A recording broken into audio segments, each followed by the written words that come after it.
은혜 받으실 하나님의 말씀은 갈라디아서 2장 20절입니다.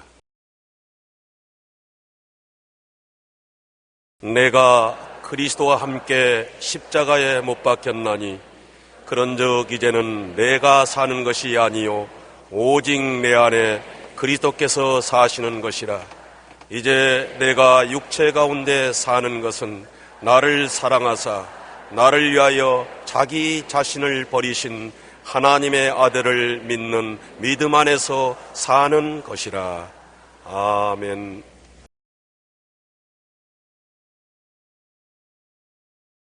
오늘 저는 오직 내 안에 그리스도께서 사신 것이라는 제목으로 말씀을 나누겠습니다.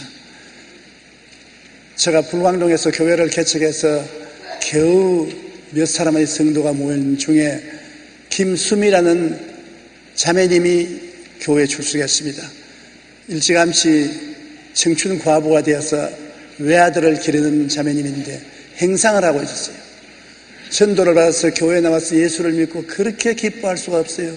주일날 꼭 교회 나오고 새벽기도 나오고 철야기도도 하고 열심히 행상을 해서 사는데 한 1년쯤 신앙이 상당히 깊어졌다고 생각했는데 하루는 수심이 가득한 얼굴로 저를 찾아와서 날 보고 전도사님 이제 그만 믿을까 합니다. 무슨 말을 그런 말씀을 하십니까? 내가 예수 믿기 전에는 마음에 고통이 없었는데 예수를 믿고 난 다음엔 하루도 쉬지 않고 마음에 고통과 괴로움이 있어서 더 이상 믿을 수가 없습니다. 내가 나이 늙어서 자식 다 키워놓고 할 일 없을 때 다시 교회 나오겠으니 오늘 작별 인사를 하려합니다. 아니 무슨 이유로 그렇습니까? 그러니까 부끄럽지만은 행상을 하자면은 거짓말을 해야 됩니다. 물건 값을 비싸게 주고 사서 싸게 판다고 말하고 물건도 좋지 않은 것을 좋은 물건이라고 과장을 해서 팔아야 되는데 옛날에는 그렇게 해도 아무런 괴로움이 없었는데 예수 믿고 난 다음에 집에 오면 양심의 가책이 돼서 견딜 수가 없습니다. 그래서 새벽기도에 나와서 눈물을 흘리고 회개를 하고 난 다음에 나와서 또 그 짓을 합니다. 또 회개하고 또 그 짓을 하고 자꾸 그럴 바에야 내가 안 믿는 것이 낫지 이런 위선적인 생활을 계속할 수가 없습니다. 너무나 예수 믿고 난 다음에 즐겁더니 이제는 고통스럽습니다. 그렇게 말했었습니다. 여러분, 우리는 예수님을 믿자마자 우리 안에서 육과 영의 전쟁이 일어나는 체험을 다 갖고 있습니다. 예수 믿기 전에는 육만 살았으니까 영이 없으니까 전쟁이 안 일어나죠. 그러나 내가 예수를 믿고 난 다음에 그리스도로 말미암아 죽은 영혼이 부활했기 때문에 영혼이 하나님을 섬기려 나가려는데 육체는 마귀와 세상을 따라 나가려고 하니까 싸움이 벌어지는 것입니다. 여태까지 내가 나의 주인이요 내가 원하는 대로 산 것은 내 영이 죽어 있었기 때문에 아무 저항력이 없어서 내 마음대로 했습니다. 그러나 예수님을 믿자 영혼이 살아 일어나서 그 사람 즉 육체의 사람과 주권 다툼을 하는 것입니다. 내가 육체적인 사람이 무슨 일을 하려고 할 때 영적인 사람이 주권 다툼을 하는 것입니다. 바울 선생은 그것을 로마서 7장 14절로 24절에 이렇게 말했었습니다. 우리 다 같이 읽어보십시다.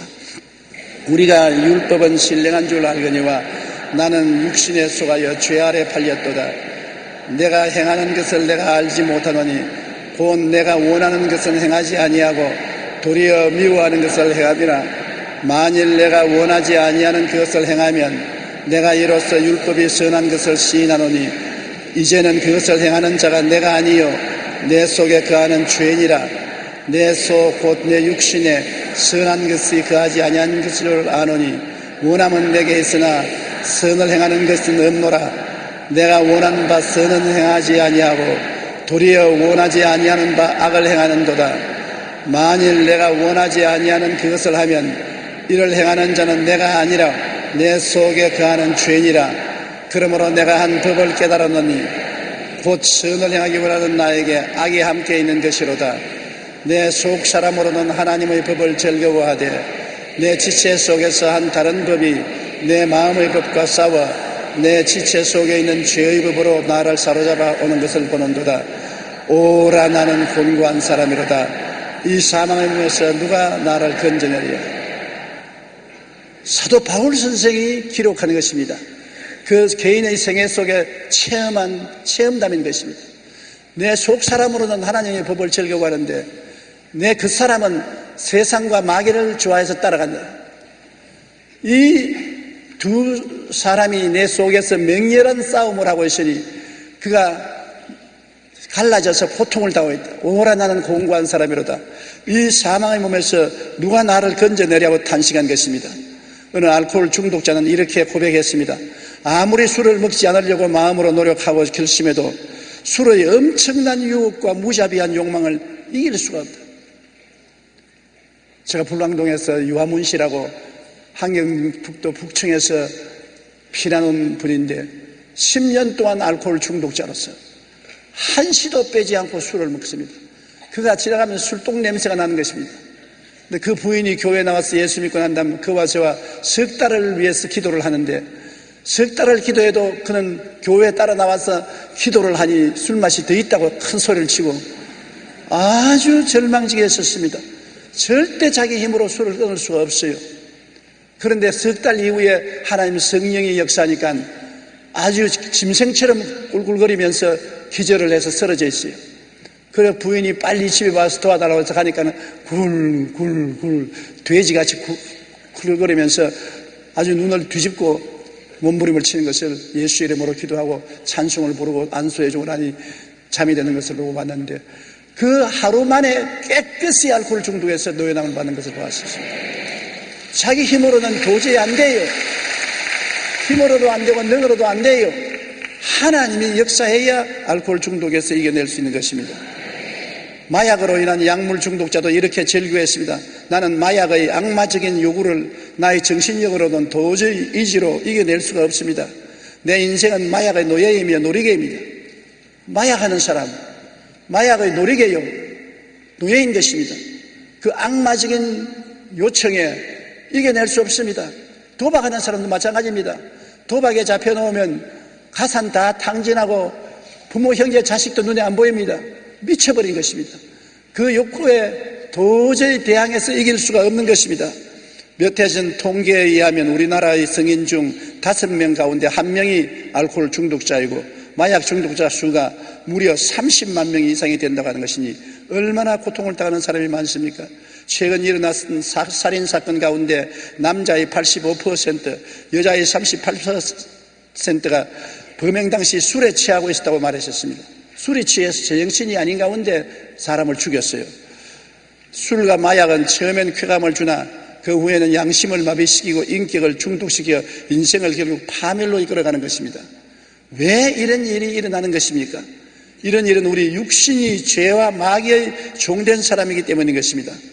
우리 안에 첫 주인인 우리 육신이 죄와 마귀의 종으로 태어나서 살았기 때문에 죄와 마귀의 끌리는 대로 끌려가서 그 쇠사슬을 벗어나지 못하고 있는 것입니다. 그러나 우리가 예수를 믿을 때 둘째 주인이 생겼습니다. 구원받은 신령한 사람, 의와 예수님의 종된 사람이 태어났어요.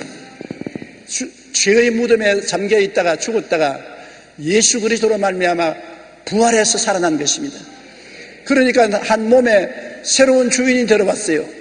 육신이 첫째 주인이었는데 얼토당토하게 영혼이란 다른 주인이 생겨나서 주도권 싸움이 벌어지는 것입니다.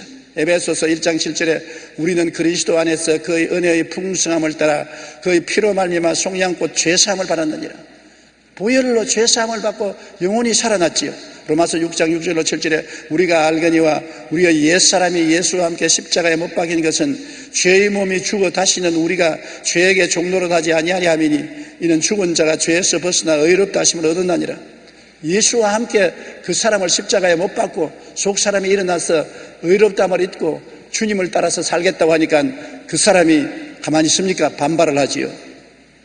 그러므로 신앙생활이란 끝이 없는 싸움인 것입니다. 예수 믿으면 편하다 해놓고 난 다음에 믿고 나니까 마음에 굉장한 갈등만 있더라는 말을 들었었습니다. 사실 예수 그리스도를 믿어 속 사람은 희망이 생기고 꿈이 생기고 믿음이 생기고 소망이 넘쳐나서 참 기쁘지만은 그 사람은 굉장히 고통스럽거든요. 세상과 마귀와 세상 쾌락과 세상 친구들과 이 사람들이 세상을 끌러 가려고 하는데 그걸 대적하니까 굉장히 육의 사람이 고통을 당하는 것입니다.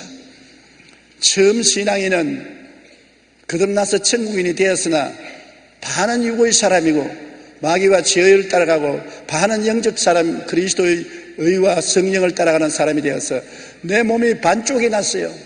그러고 싸움이 벌어진 것입니다. 로마서 8장 12절로 13절에 그러므로 형제들아 우리가 빚진 자로 돼 육신에게 져서 육신대로 살 것이 아니라 너희가 육신대로 살면 반드시 죽을 것이로되 영으로서 몸의 행실을 죽이면 살리라. 자, 죽이고 살리는 싸움이 벌어지는 것입니다. 육신 따라가면 영은 죽는다. 영이 살려면 육신을 죽여야 된다. 그러므로 우리 속에 일어나는 싸움은 보통 싸움이 아니라 살벌한 싸움입니다. 죽기 아니면 살기로 싸움을 하는 것입니다. 겉으로는 웃지만은 속으로는 찡그리고 고통을 당하고 있는 것입니다. 레슬링 선수들이 서로 엉켜서 밀고 땡기고 하는 것은 누구든지 이기려고 하는 것입니다. 지금 우리 영과 육이 끊임없이 레슬링 시합을 하고 있는 것입니다. 그러므로 마음속에 평안한 날이 없는 것입니다. 내 속에서 전개되는 성령과 악령의 다툼은 끝이 없습니다. 로마서 8장 5절로 6절에 육신을 따르는 자는 육신의 일을, 영을 따르는 자는 영의 일을 생각하나니 육신의 생각은 사망이요 영의 생각은 생명과 평안이니라. 육신은 자꾸 육신의 생각을 합니다. 영화 보니 참 좋더라, 술 마시니 좋더라, 도박하니 좋더라, 음란하고 방탕하니 좋더라, 세상 쾌락을 쫓아가니 좋더라, 거리 따라가라, 오늘 주일인데 거리 친구들하고 놀러가라, 교회 가지 마라, 그런 생각을 자꾸 줍니다. 그런데 영의 생각은 아니라 내가 예수를 믿고 죄에서 놓여나서 거듭났으니 성령이 마음속에 계시니 하나님 말씀을 따라 예배드리고 하나님 영광을 위해서 살고 그리스도를 믿는 사람들과 친변을 사귀고 말씀 읽고 기도해야 된다. 정반대입니다. 그래서 싸움이 붙고 마음이 요란스러우니까 바울 선생이 뭐라고 말했습니까? 오라 나는 공고한 사람이로다.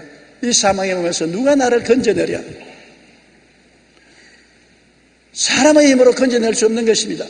영과 육의 치열한 싸움, 마귀와 성령과의 치열한 싸움이 우리 속에 일어나는 것입니다.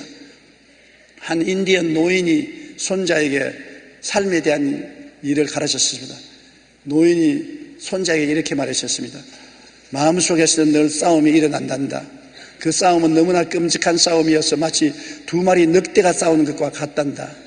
하나는 악마 같은 놈인데 분노, 질투, 슬픔, 후회, 탐욕, 교만, 분개, 자기 연민, 죄의식, 열등감, 거짓, 허영, 잘난 체하고 자신의 거짓 자아를 나타낸단다. 그러나 다른 놈은 선한 늑대로서 기쁨, 평화, 사랑, 희망, 친절, 선의, 고요함, 겸손함, 동정심, 관대함, 진실, 연민, 신뢰를 나타낸단다. 이 같은 싸움이 내 안에만 있는 것이 아니라 너도 살아가면서 이 두 마리의 늑대가 너희 속에서 끊임없이 싸운단다. 그래서 손자가 깨끗하면서 할아버지, 그러면 어느 늑대가 이깁니까? 그 할아버지가 싱긋 웃으면서 그야 내가 먹이를 주는 놈이 이기지. 아주 현명한 대답입니다. 어느 늑대가 이기느냐?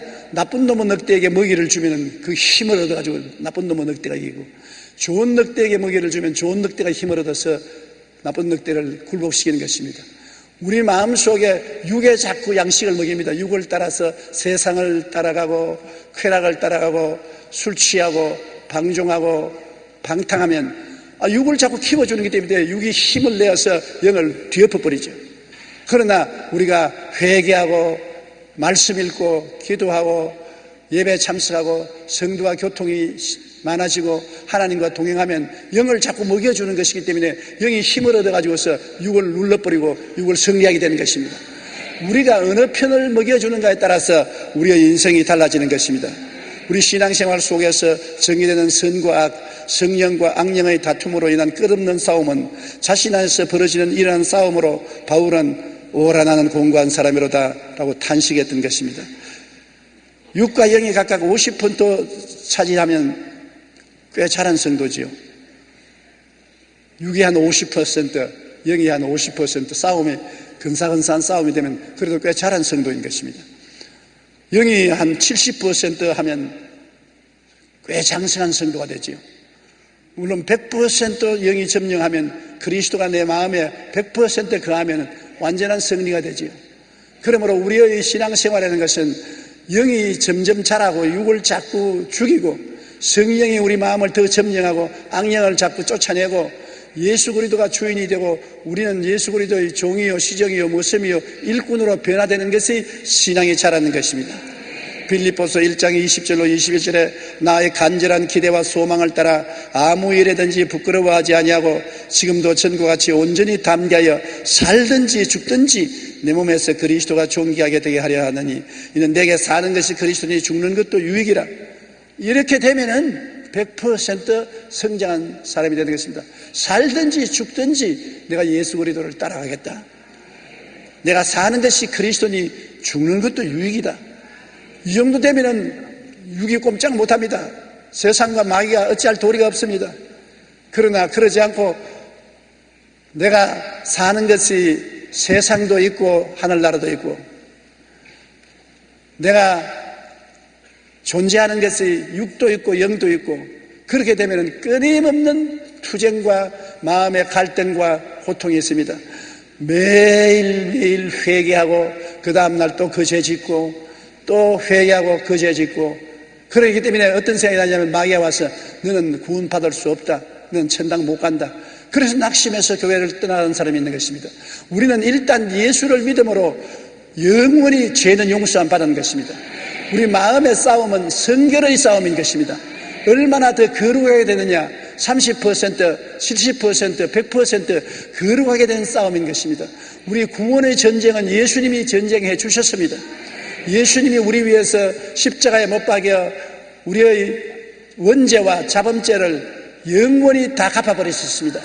그러므로 죄에 대한 빚은 다 청산되었으니 예수를 믿음으로 구원은 받아 나았지만은 구원받은 다음에 성결하게 되어야 되는 것입니다. 성결한 싸움이 바로 육과 영의 싸움이요 마귀와 성령의 싸움인 것입니다. 우리가 성결하게 되면 될수록 우리 신앙이 자라고 하늘나라에 올라가면 주님과 더 가까이 거할 수가 있는 것입니다. 육이 강하고 영이 약할수록 하늘나라 가면 주님께로부터 멀리 떨어져 있고 영광도 광채도 적게 나는 것입니다. 그러므로 예수를 믿고 난 다음에 구원은 받아 놓았으니까 그 구원을 받아 놓은 터전 위에서 우리는 싸우는 것입니다. 그러므로 매일 회개해도 좋아요. 1000번, 10,000번 회개해도 좋아요. 회개를 자꾸 하고 하나님의 도움을 구함으로 우리가 서서히 이겨나갈 수 있는 것입니다. 자꾸 회개할 더 이상 회개할 필요가 있느냐 자꾸 죄 짓는데 그러면 안 되는 것입니다. 예수님의 주인이 마음에 되기까지 항상 우리가 투쟁을 해야 되는 것인데 늘 우리가 알아야 될 것은 우리는 그리스도와 함께 십자가에 죽었다는 것을 알아야 되는 것입니다. 예수님이 십자가에 못 박여 우리를 위해서 죽었을 때 영적으로는 우리도 예수와 함께 십자가에 못 박여 죽었다는 것을 알아야 되는 것입니다. 갈라디아서 5장 24절은 그리스도 예수의 사람들은 육체와 함께 그 정욕과 탐심을 십자가에 못 박았느니라. 정욕과 탐심이 우리에게 일어나서 우리를 휘어잡을 때 우리는 도저히 못 이긴다고 생각했는데 실상 보면 내용적으로 벌써 정욕과 탐심은 이빨 빠졌습니다. 십자가에서 이미 못 박힌 것입니다. 그러므로 우리가 결심하고 싸우면 이길 수가 있는 것입니다. 큰 협박을 하고 공갈을 하고 고함을 치지만은 실상은 이빨 빠진 호랑이인 것입니다. 우리가 당연히 십자가를 가지고서 대결하면 이미 십자가의 승리가 우리에게 다가오는 것입니다. 누가복음 9장 23절에 아무든지 나를 따라오려거든 자기를 부인하고 날마다 내 십자가를 지고 나를 따를 것이니라. 날마다 그리스도의 십자가를 바라보고 주님 나는 십자가에서 내 자신을 못 받고 주님을 따라가는 사람이 되기를 원합니다. 성령께서 나를 도와주시옵소서. 언제나 십자가를 걸머쥐고 십자가를 바라보고 기도하면 그것이 한순간에 이루어지지 않지만 천천히 이루어집니다. 요사이 봄이 오는 거 보십시오. 봄이 다 왔는가 하면 또 겨울이 오고 또 겨울이 오는가 하면 또 봄이 오고 꽃이 피는가 하면 또 눈이 오고 눈이 오는가 하면 또 단비가 내리고 왔다 갔다 합니다. 그러나 결국은 봄이 오고 겨울은 물러가고 마는 것입니다. 그와 같이 우리가 한번 주님께 은혜 받아서 굉장히 행복했으나 또 죄를 짓고 낙심하고 절망하고 그 다음 또 회개하고 일어나면 또 신앙이 자랐다가 또 쓰러지고 그런 일이 굉장히 많습니다. 세계적인 유명한 부흥사였던 시카고의 미국 D.L. 무디 목사도 그가 처음 예수 믿고 난 다음에 굉장히 기분이 좋았습니다. 막 예수 그리스도를 전도하고 다니고 했다가 그 다음 세월이 흘러가니까 신앙이 다 식어져 버리고 세상으로 또 나가게 됐어요. 그래서 교회 가서 또 기도하고 성령을 받으면 된다 그래서 기도를 산에 가서 산기도를 하고 성령을 받았습니다. 성령을 받고 난 다음에 또 믿음이 살아서 아주 불같이 신앙생활을 했는데 그것도 얼마 세월이 지나니까 또 식어버렸었습니다. 또 세상으로 돌아왔습니다. 그래서 D.L. 무디 목사는 말하기를 나는 버림받은 사람이다. 하나님이 택하지 않으셨다. 그러므로 신앙을 유지하지 못한다. 그렇게 단식했다가 어느 선배 목사님이 네가 음식을 먹지 아니하면 아무리 신체가 튼튼한 사람도 살아남지 못한다. 음식을 먹어야 힘을 얻는다. 그러므로 너는 신앙인으로 거듭났지만은 음식을 안 먹는다. 성경을 먹어야 힘을 얻어서 마귀와 싸워 이기지. 성경을 안 먹으니까 약해지지 않느냐. 여러분, 우리 예수 믿는 사람이 하나님이 주시는 양식이 있습니다. 말씀이 우리의 양식이고 그리스도의 살과 피가 우리의 양식인 것입니다. 내 살은 참된 양식이요 내 피는 참된 음료로다.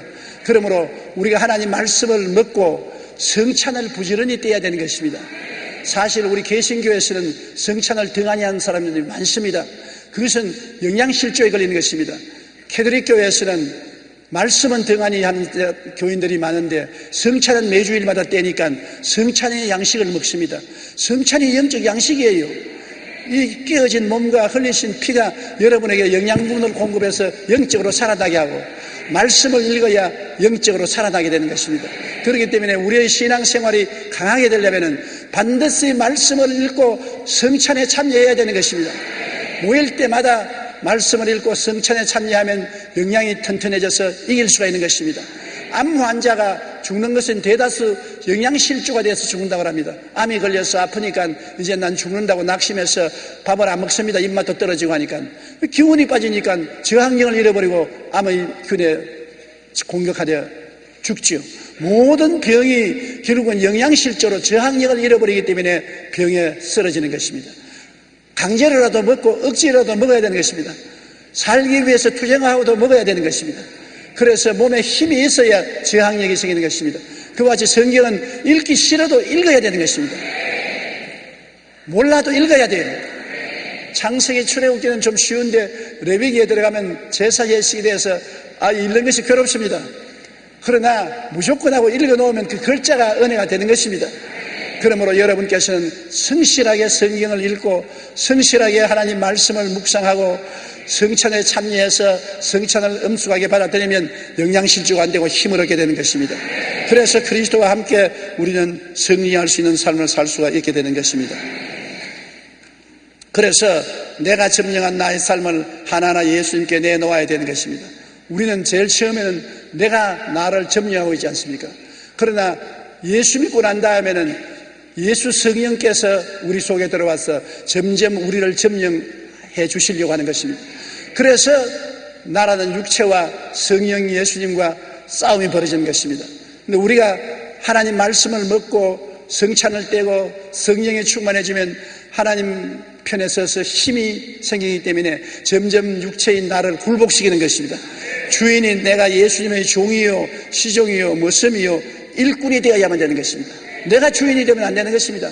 인생을 이제 내가 주장하고 살면 안 되는 것입니다. 내 안에 주님께서 살아서 주님이 내 주인이 되고 나는 주님을 섬기는 일꾼이요 모섬이요 시종이요 종이 되어야 되는 것입니다.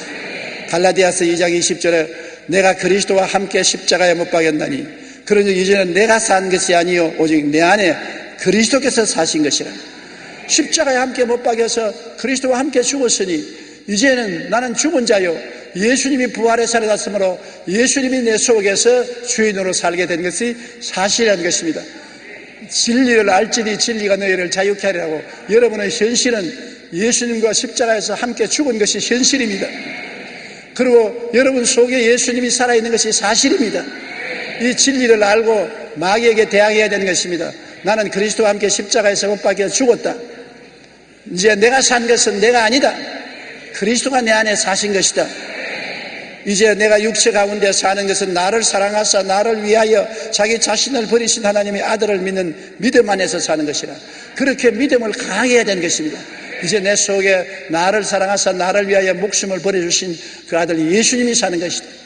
예수님이 살면 자기 피를 흘려서 값주고 사는 우리를 점령했으니까 얼마나 우리를 돌봐주시겠습니까? 종교개혁자 마르틴 루터르는 언제나 자기 전에 창문가에 서서 하늘을 쳐다보고 이렇게 말했다는 것입니다. 하나님, 하늘과 땅과 우주가 내 것입니까? 하나님 것입니까? 하나님 것이지요.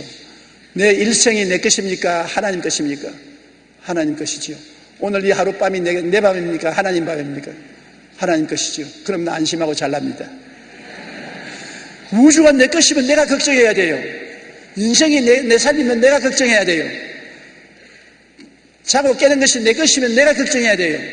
그러나 내가 아닌 예수님이 마음에 점령하면 예수님이 걱정하는 것입니다.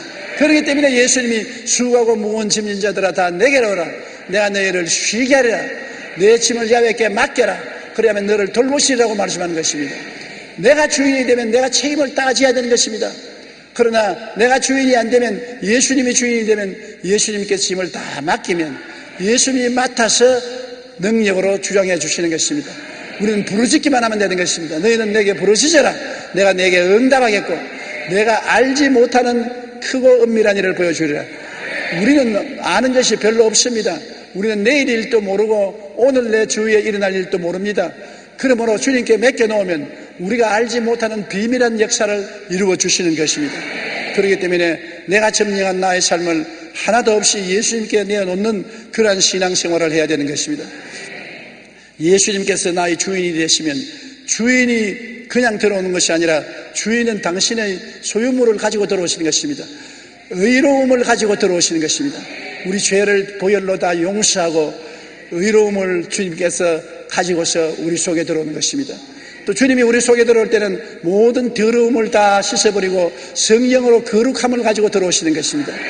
예수님이 우리 속에 들어올 때는 우리의 병과 연약을 다 청산해버리고 치료와 건강을 가지고 들어오시는 것입니다. 예수님이 우리 속에 들어올 때는 모든 저주의 가시체와 은거키를 제하고 아브라함의 복을 가지고 들어오시는 것입니다.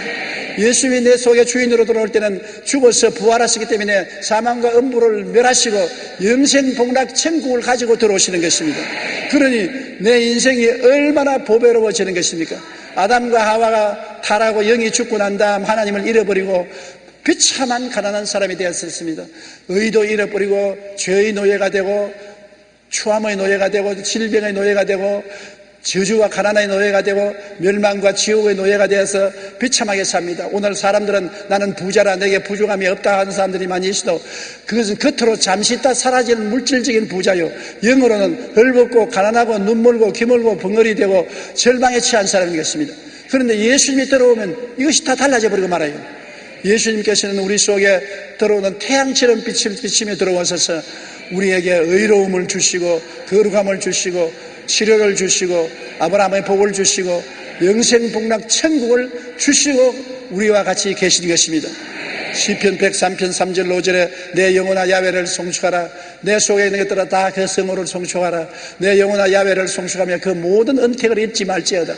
잊지 말아야 했습니다. 그 은택이 뭡니까? 제가 내 모든 죄악을 사하시며 내 모든 병을 고치시며 내 생명을 파멸해서 구속하시고 인자와 긍휼로 관을 씌우시며 내 소원을 만족해 하사 내 청춘으로 독수리같이 새롭게 하시는도다. 이게 하나님의 은택이니 잊지 말라는 것입니다.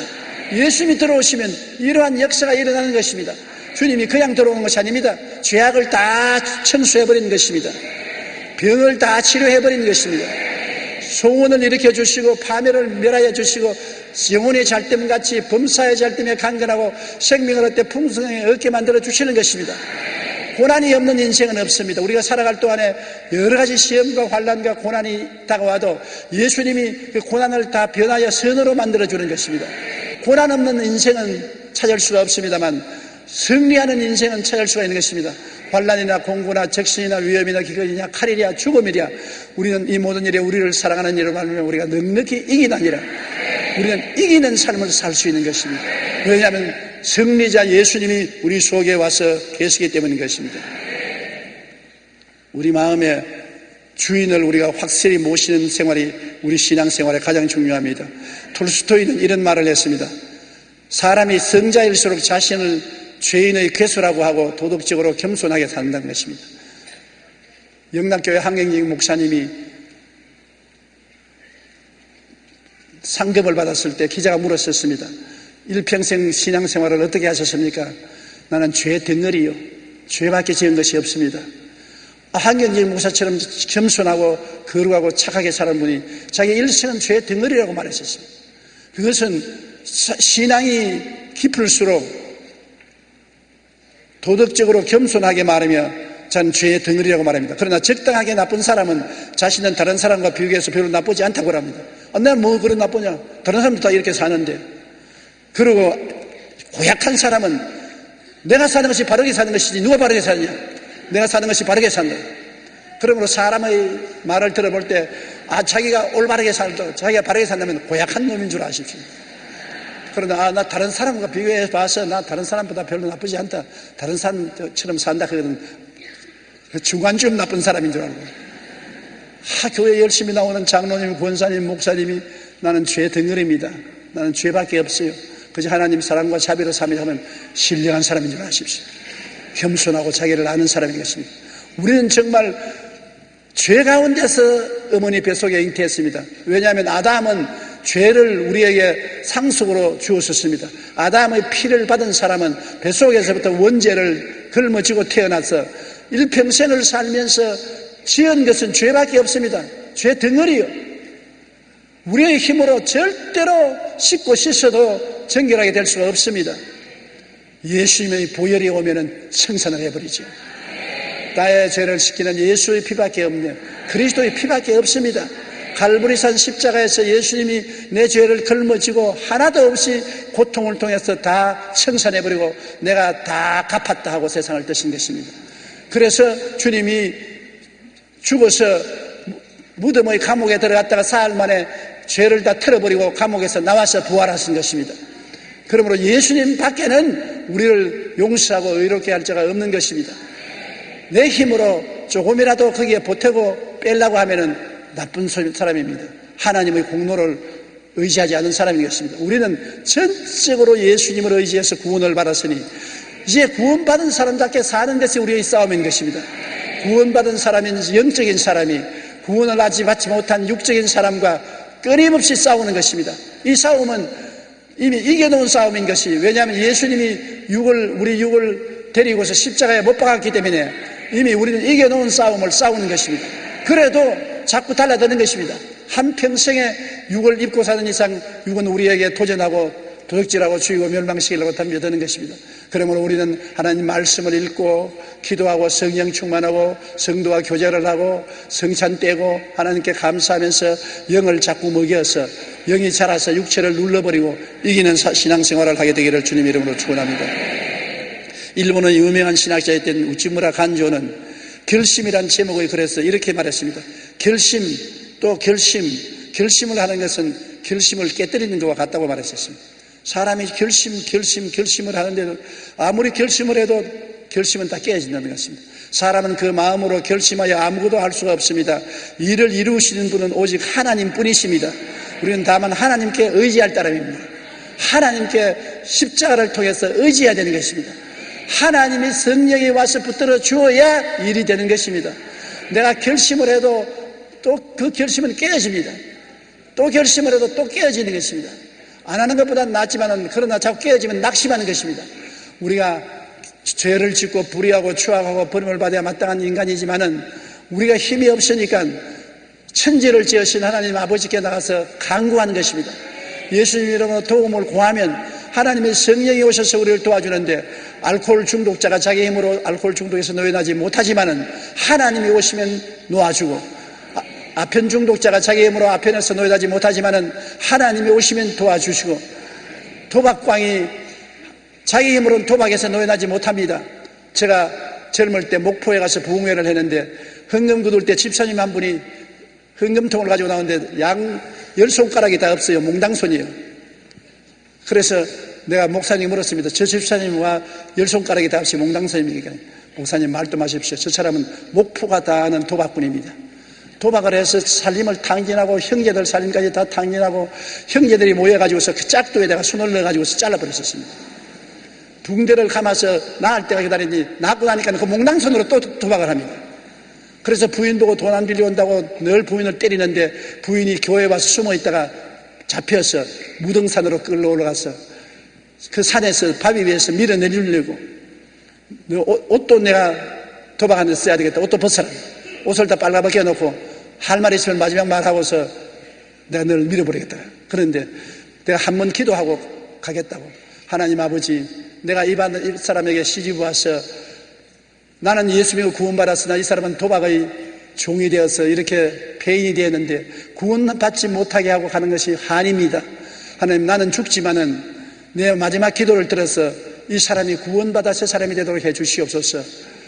그러니 뭐 바삭 크더랍니다. 그래서 이제 내 기도 다 했으니까 날 밀어내리십시오. 그러니까 훌쩍훌쩍 우는 소리가 들리는데 보니까 자기 몽당 손가락을 또 깨물어서 깼어요.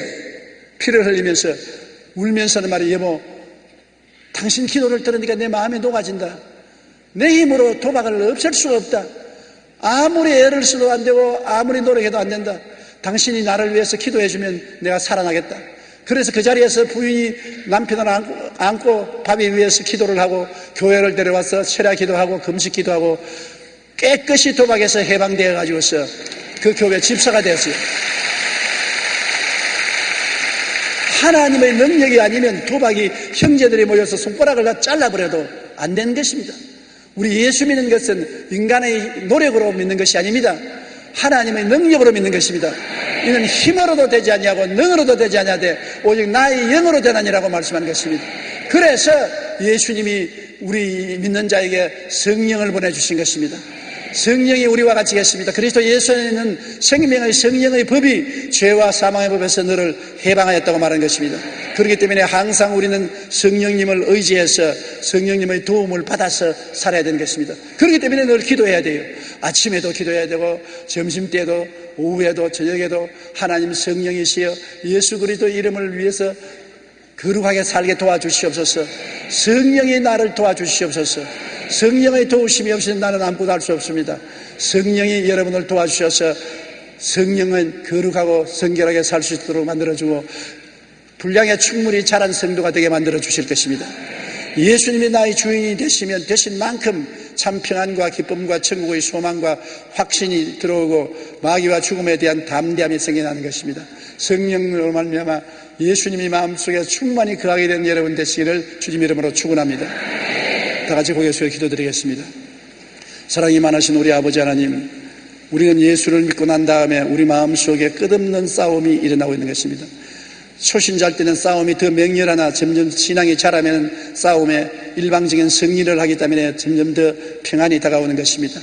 우리 성도들이 아버지 하나님이시여 말씀을 먹고 성찬을 떼고 성령으로 충만하고 기도를 통해서 육의 사람, 마귀의 사람을 다 이겨버리고 성령의 사람, 영의 사람, 속사람이 승리하게 도와주시옵소서. 그래서 주님을 기쁘시게 하고 하나님의 영광으로 충만한 삶을 살게 도와주시옵소서. 예수님 이름으로 기도드립니다. 아멘.